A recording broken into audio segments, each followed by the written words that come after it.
All right, you grasshoppers. Tom Laidlaw, your host here. Doing our podcast a little bit later than usual. Two old farm boys from Canada here. Technology. So real thrilled today. An old teammate of mine, actually the youngest captain in the history of the New York Rangers.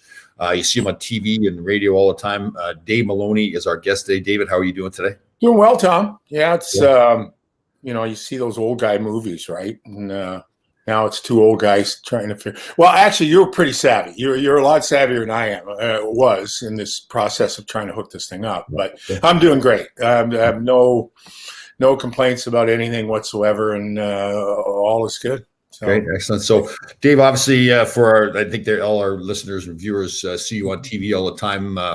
I'm a big fan of the Ranger team. I know they haven't played all their games that great. I think to me, it's a byproduct of the youth they have on the team. But I see some great things. I love the coaching staff. I love the additions they've made with some of the older players and the young kids coming up too. What's your thought on the early part of the season here? Yeah, you know what, you're going to live and die a little bit with the youth, and you can say what you like. And I think there's a general consensus out there that the league has gone younger, but it's still a man's league, and I don't think you can really pass judgment on anybody's career until they get a couple hundred games into that career. And I don't know what it was like for you, Tom, but, the first year you're kind of a bit of a fantasy world. And the second year you're loaded with information, but I'm not sure you're able to process it all then. And I felt by the third year, then you're kind of a little more comfortable. You can actually hold the puck a little bit longer. Yeah.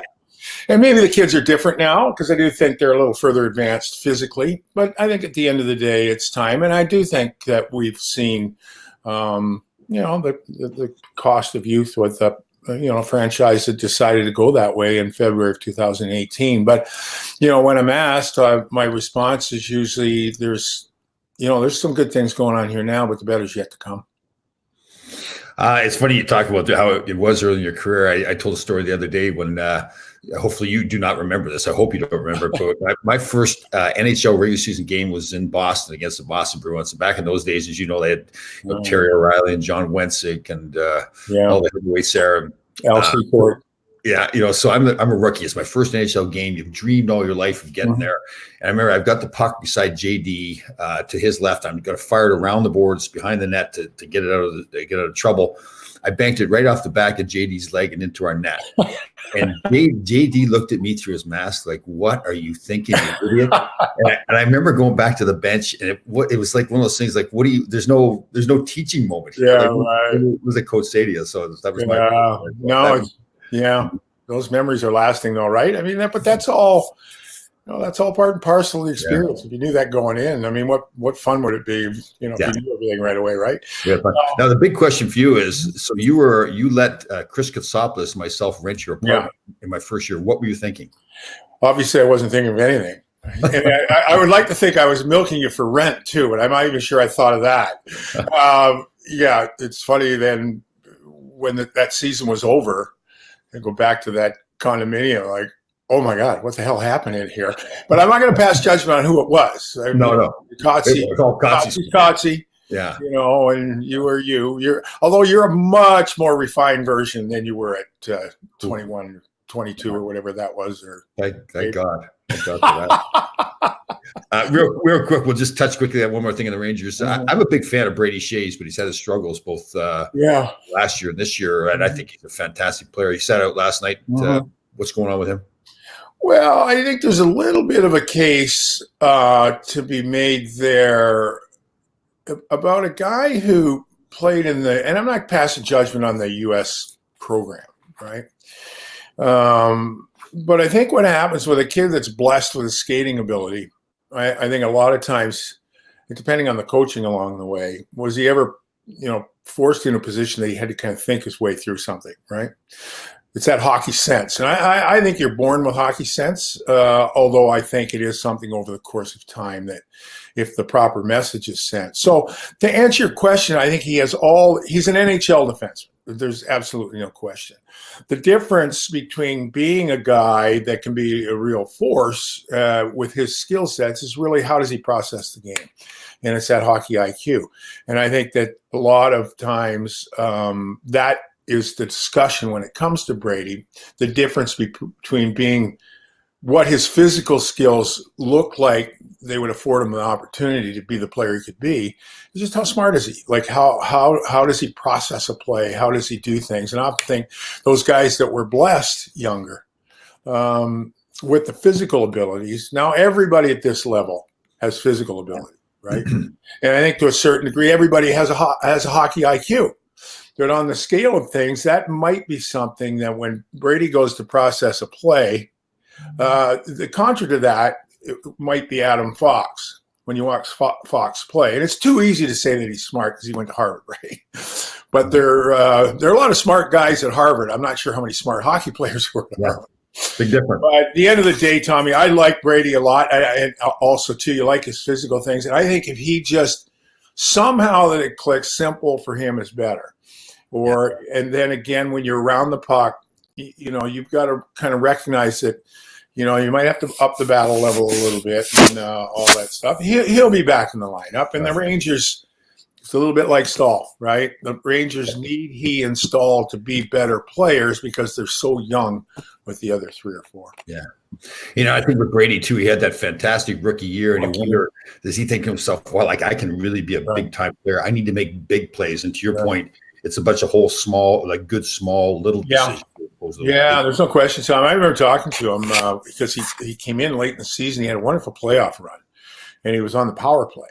And I remember him telling me, he said in college he was never on the power play. So it, and again, and I think it gets back. I think we can all look at that first year and go, wow, that was a magical mystery tour. I had no idea what I was doing. I was just going out and play. Yeah. And, there's something to be said, the more knowledge you get, how do you apply it? Where a lot of times innocence is a virtue. Right? Just go play, dude. Just go play.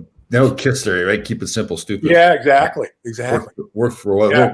But he'll be fine. He'll again, it's a little bit of a slap in the nose, and it's okay. Now, what are you going to do about it? Definitely, I agree totally. All right, Dave. So the big reason I wanted to have you on today is, you and I were teammates. You were the captain of the New York Rangers when I came along, and I think I've told you this several times. I was always impressed looking back. Well, I became impressed as time went on, thinking back about how you handled yourself during your career. And one of the big things you did, probably more than anybody that I remember at that time, was prepare yourself for after hockey, getting yourself ready to work on Wall Street. And it was tough back then too, right? Because always that balance you had to find between being dedicated to being a team player, part of the New York Rangers, and preparing yourself for after. And you did that. Like you were the captain of the team, you're the leader, but you prepared yourself for a job after. And I think to the point, David, correct me if I'm wrong, you'd gotten traded and still had at least a year in your contract. And to say, listen, you moved on, you had your family back here. I said, you know what? I can go. I have my job all set up and ready to go. I'm going to retire now, even though I've got a year left in my contract. Is that correct? Yeah, I had 2 years left.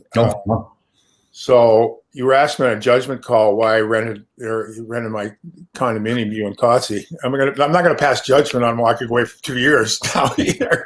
So evidently, in a lot of ways, I wasn't quite as smart as maybe I thought I was. But well, I think at the end of the day, Tom, you're right.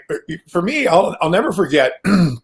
I had a management firm out of Toronto that Alan Eagleson was sports management, and Alan would go on in an infamous manner to be known for someone who got himself in a little bit of trouble. But he had a sports management firm, and I'll never forget. I was 18, and Tom Brown was the accountant. And so what they did is they take your money and they put you on a budget. And I remember him saying to me, and I don't know whether he gave that chat to everyone. My suspicions are he did. He said, listen, the window of your career will be a very small window over the course of your life. And you might want to think about, at some point, when your career's over, what you're going to do. And for some reason, Tom, I don't know why, that conversation resonated with me at the time.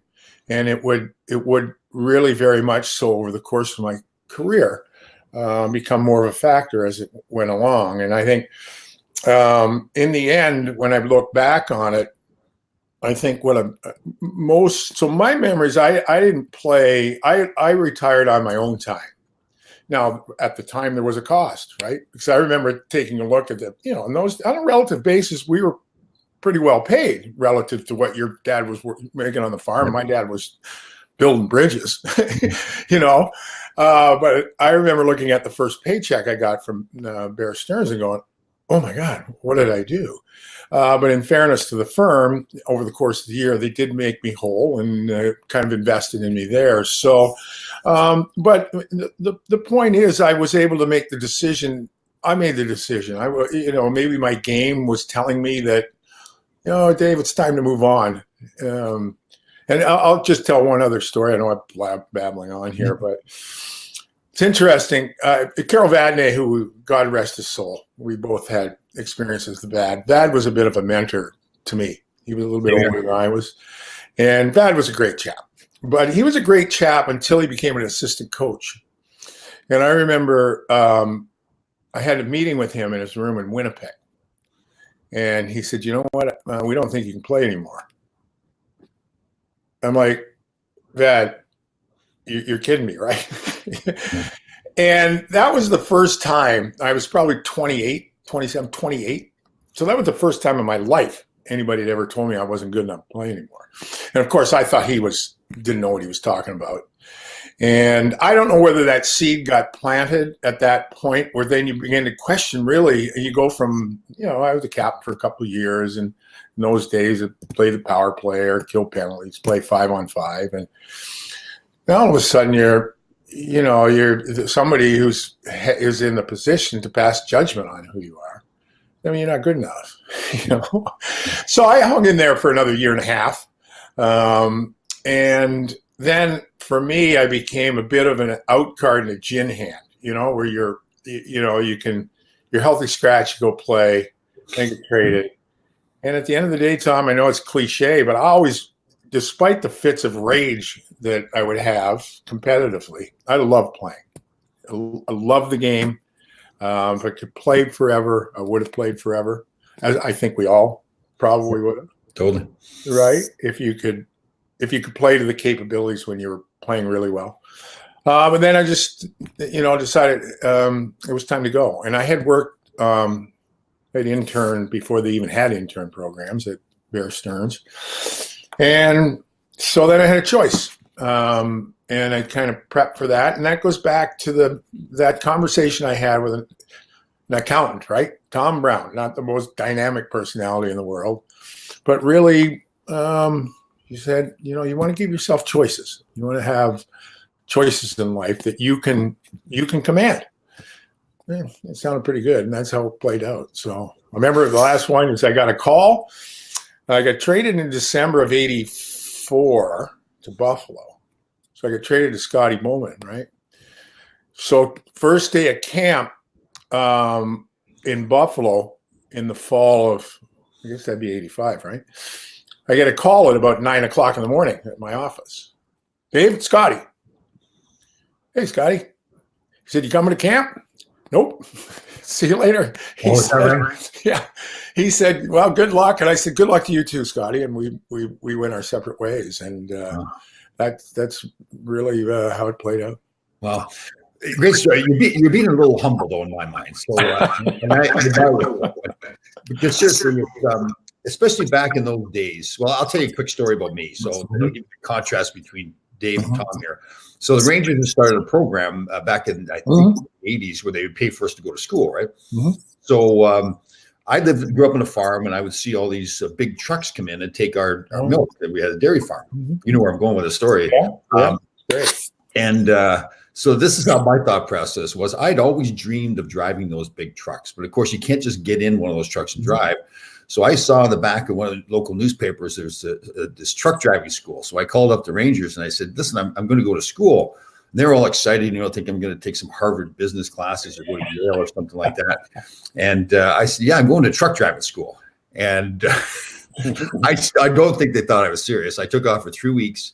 In the middle of summer up in the mountains of Pennsylvania and learned how to drive a truck. I never drove a truck after that, but I learned how to drive it. So in contrast, with me having fun, and I'm glad I did that stuff. I know it sounds a little strange, but it's one of those things I wanted to do it. I got out of the way. That's fine. But you really did, you did more to work to prepare yourself than you really, you couldn't just step into Wall Street like you did. You had to work at that from summer to summer, correct? Yeah, I did. I mean, it was 3 listen, working or interning, it was, guy, he told me to get coffee. I went and got his coffee, and I think for me, there were a couple of things why that pursued it. And what, like for my only comment about you were even stepping outside the box, doing what you did, regardless of whether it was driving a truck or anything else, because culturally that wasn't, nobody was thinking about that at that time. So I think you should be acknowledged for that, because, when I was 6 weeks, 2 summers it was 6 weeks, the other summer I think it was 8 weeks. And guys had summers and stuff like that, but so I just think that I couldn't step into that. And the other point was, I remember after my first summer, I met with Ace Greenberg, who was a pretty big guy in the street, pretty well known. And he sat me down and asked me what I'd like to do. And I said, this sounds good. I knew there was a business section in the paper, right? But would I be claiming that I was reading Wall Street every day? No, I wasn't. But I said, yeah, this looks good. And also, honestly, Tom, I thought I could make some money doing it. Yeah.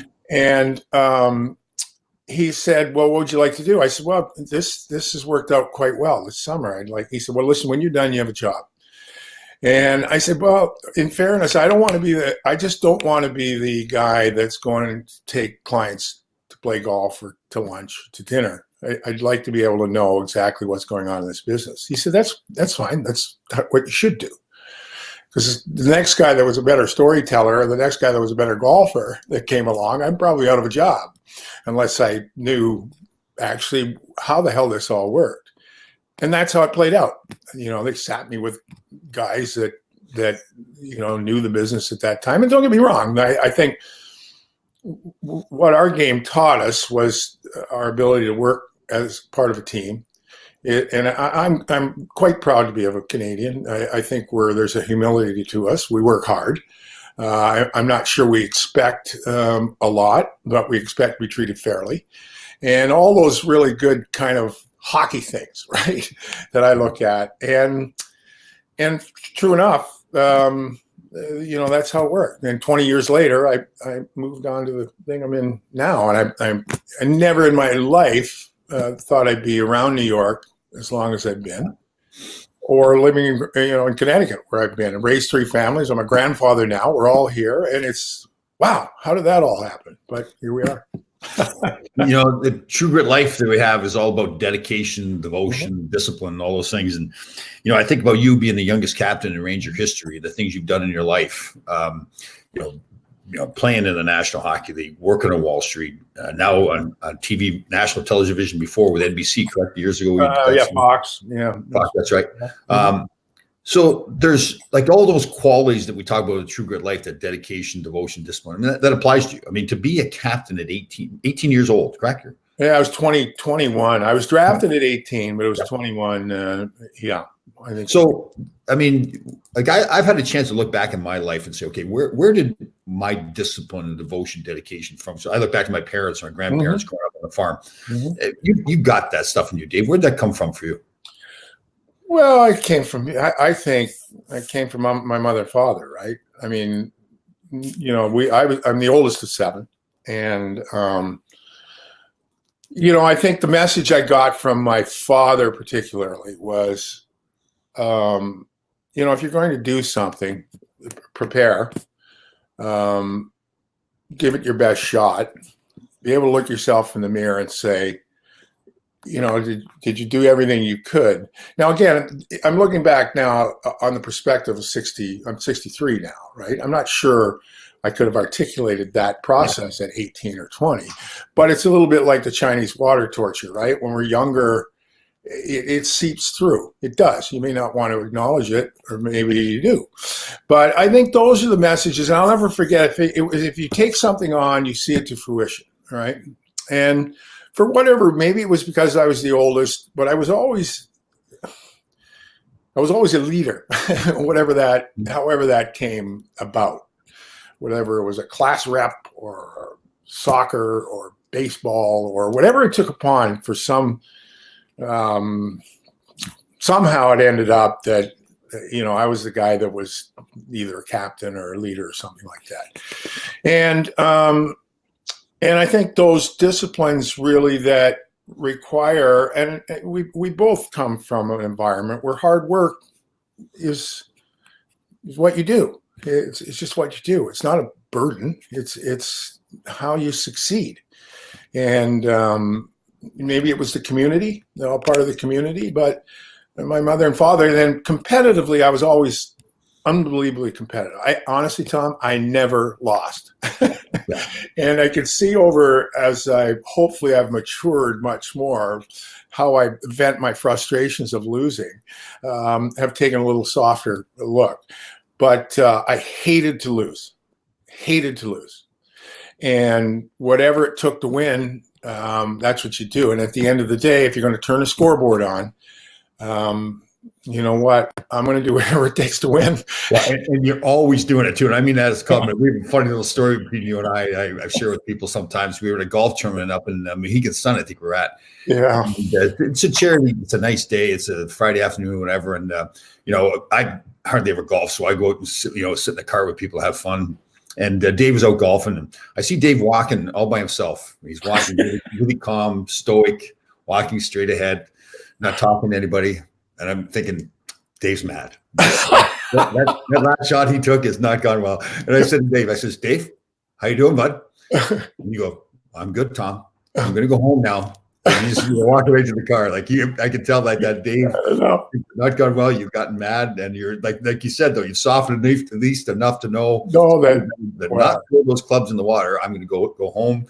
And the day is over with. So, well, listen, I look back and they're saying, listen, don't get me wrong. I think as much as we try and learn or be curious, as we age, right? There's still some things that linger. And there are times that human emotion is what it is. It's part of our makeup. You're going to get mad. Yeah. And the things are, okay, how appropriate was it? How appropriate was your behavior given what happened? So, that's just one quick little story. I was asked to play in a mixed member guest tennis tournament. That's probably 6-7 years ago. And it was at, Lottie Dog. And I was an athlete playing tennis. I wasn't a tennis player, but I could run everything. But long story short, my partner and I lose the first set, 6-love. Lose, and then we're out. So I go stomping over to the side, and a very friendly young woman says to me, "How'd you do?" I said, "Not good." She says, "What do you mean not good?" "We lost 6-zip. I don't think we won a point." And she said, "Well, you're having fun, aren't you?" "No, I'm not having fun." Losing 6-love and not winning a point is not fun. Right. Winning is fun. Losing isn't fun. It's amazing how sometimes people who, and there's all different types of people, doesn't mean we're right or wrong or whatever, but how people just don't always get that concept. And once you have that winning mentality inside you, like competitive mentality, it's with everything, right? And you just don't want to lose. And people are like, well, it's a tennis match, Dave. You're a hockey player, but you're losing a tennis match. What's the big deal? Well, that's the point. You just don't want to lose. So it's funny how people don't always get that about people that do what we do. Well, really, we were able to play in the best league in the world. Yeah. And I defy anybody, any profession of certain, now how competition manifests itself, but I defy a top surgeon or a top attorney, a top teacher that doesn't want to be good at what they do. Yeah. You don't get, and I don't think anybody should apologize for that, right? Totally. Would you agree? Right? Yep. I don't think there should be any, in a lot of ways, we flatlined a lot of things competitively. Yep. Because I just think that there's nothing to apologize for. Now, again, how you go about it and different things, it may cross the line. Cross the line, what'd you learn? Yeah, but you know what? At the end of the day, I defy anybody that has any amount of success, whatever that means, even if it's personal success. You want to be good at who you are as a person. Definitely. Why you should never apologize for being competitive. That's what You know what, Dave? I think we've learned that. I think we've always had that inside us, right? But we've learned what it is and like why we are the way we are, right? And why people are successful. I mean, I tell people all the time, I've gotten into this routine now where I'm up at 3:30 every morning and I made my bed perfect and I go for a march at 4 o'clock. And the idea is with the march is that you're trying to get the most out of each stride. You're trying to get the most out of your life. That's the whole concept. So it's the same thing with you. And a lot of people that like, I really believe those people that are successful, it's that day to day being your best at what you can do. It's not just showing up sometimes and having some big moments. It's that every day grinding it out. And that's why I wanted to have you on, because when I think about True Grit Life, I think of guys like yourself. That's why you were successful. And again, not just successful in hockey, but successful after hockey in your career on Wall Street. Right. I think your career in broadcasting and watching your broadcasting, you're prepared. You can tell that when you're ready, when you're at that game, you've done your homework and you're prepared to get in front of that camera. So that's, I think you lived a True Grit life in my mind. And that's why I want to have you on here today. I appreciate the observation. I know we've had conversations like this over time. But for me, it's not anything that I couldn't imagine living any other way. And I'm not, I wouldn't pass judgment on anyone if asked. Certainly would offer up an observation or a thought. But that's something that's evolved over life for me. Is the aging. See, for me, as I move on in life, I want to continue to be curious. I want to continue to be. I'm not sure relevant is the right word, but relevant to who I want to be. I want to be a good father, a good husband, a good grandfather, a good person that works with, that that when he comes to work, he's come prepared and he's wants to be part of a process that people say, you know what, that was pretty good. Those guys were pretty good. And sometimes there are times I was this savvy when I was 21, 23. Okay. But I don't, right? Don't be, but I certainly am not killing myself over that, because part of that, if we knew what we know now then, it would have been boring. Having everything all figured out, yeah. So I just a lot of things, but I still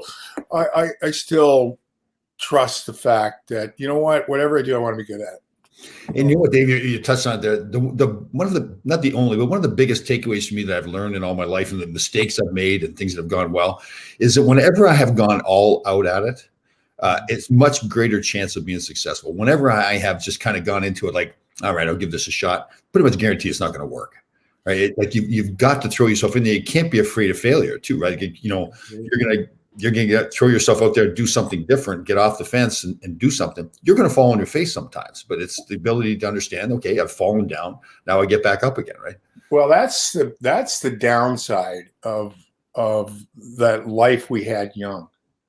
Yeah. We never fail. Yeah, our failures were relative, but if you end up where we ended up in that career, you ended because you were good, and rarely had you been told, or rarely had you experienced. You may not have made the first team or whatever, but I think that's the thing that I've noticed, that when guys move on now, that the economics of the game are so dramatically different now. But the guys have more money. Maybe they spend more money too. Who knows? But I just think that moving on in life, when you look at it, I was 28 when I finished. And so I'm going to live a lot longer not being a hockey player, although I certainly is a big part of my life. It's just that time in your life now, okay, things have been, despite the hard work and the discipline and all that stuff that it took us to get there, it was something we love doing. But the moment then life moves on, it's like, oh, okay, now it's time to move. So, but it's interesting. One of the keys too, Dave, is to say, listen, I'm so proud of what I did to make it to the National Hockey League, or maybe it's somebody else that had another career, or they're so proud to make it. But once that other career is over with, it's time to move on. Yeah. Your life isn't over with. Don't dwell on what you did back then. It's time to move on. And I think I see some people that have been athletes or whatever, or movie stars, they do get hung up in what they were back then, or what people thought of them, and say, this, a whole lot more than that. Like one of my guys I respect a ton, who's passed away, is Pat Tillman, the football player, that volunteered for the Army. And one of the things he even talked about before he went over the Army was how he didn't want to be defined as just a football player. Mm-hmm. He was much more than that. And I thought, well, that even at a young age, that was pretty cool to be able to think that way, right? Mm-hmm. Well, I think so, but it's like anything else. It's, you know, it's hard. It's going to be hard. It's going to be hard to move on. The easiest thing to do is rest on that little window that you had, right? Yep. So I think it's no difference. The challenges that, and I often look at guys too that have reached the pinnacle of their career as a hockey player, and then forget the hard work that it took to get there. You may not have recognized it at the time because you were doing what you loved. You know, I never had to be told to go to practice. I never had to be told to shoot extra pucks. I just did it. I loved it. I remember, I went to high school and the guys were going to the prom or they were going to parties on Friday night and this and that. It never crossed my mind that they were having more fun than I was. Yeah. Now, that might have been my wiring or whatever, but the same thing. I think the same thing applies as you move along. It's because I do think most people take the easier way out. Well, you know, because it's easy. It's human nature to take. Yeah, it's human nature, right? I think. And listen, I would defer to people who certainly have studied this more deeply than I have. Yeah. But it's certainly what I've told my kids along the way.